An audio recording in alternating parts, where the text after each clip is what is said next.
Guys, മഹാലക്ഷ്മിയിൽ ഇനി ഞെട്ടിക്കുന്ന സംഭവ വികാസങ്ങൾ. അതേ കൂട്ടുകാരൻ, നമുക്ക് ഇന്നത്തെ എപ്പിസോഡിൽ കാണുവാൻ സാധിച്ചിരുന്നു. നമ്മുടെ കമലേശ്വരത്ത് ആകപ്പാട് എല്ലാവരും ടെൻഷനിലായിരുന്നു. പ്രതാപനെ കാണുന്നില്ല, വാമദേവനെ കാണുന്നില്ല. ലാസ്റ്റ് കണ്ണൻ തന്നെ ഇവരോടൊക്കെ പറയുന്നുണ്ട്, അവര് ഇങ്ങനെ ഹോസ്പിറ്റലിൽ കിടപ്പുണ്ട്, ഇങ്ങനെ ആക്സിഡന്റ് ഒരു കൂട്ടരുടെ കുറെ ഇടിയൊക്കെ കൊണ്ടിട്ട് കിടക്കുന്നുണ്ടെന്ന് പറയുന്നുണ്ട്.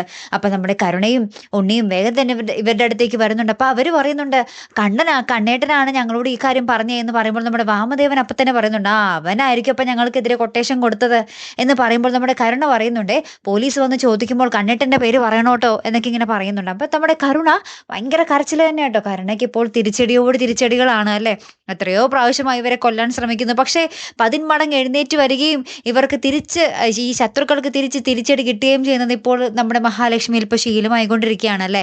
ഇനി നമ്മുടെ മാർക്കോ നമ്മുടെ കരുണയെ കണ്ട് നേരിട്ട് ഒരു തിരിച്ചടിയും കൂടി കൊടുത്താൽ, കരുണയുടെ അഹങ്കാരത്തിന് നമ്മുടെ മാർക്കോന്റെ കയ്യിൽ നിന്നും കരുണ തുടർന്ന് കിട്ടിയാൽ നമ്മൾക്ക് പ്രേക്ഷകർ അത്രയും ഹാപ്പി തന്നെ അല്ലേ കൂട്ടുകാരെ. ഇനി നമ്മുടെ കരുണയുടെ അഹങ്കാരം കൂടി ഇനി കരുണയുടെ കൊച്ചിനെ നഷ്ടപ്പെടാനും മതി അല്ലേ.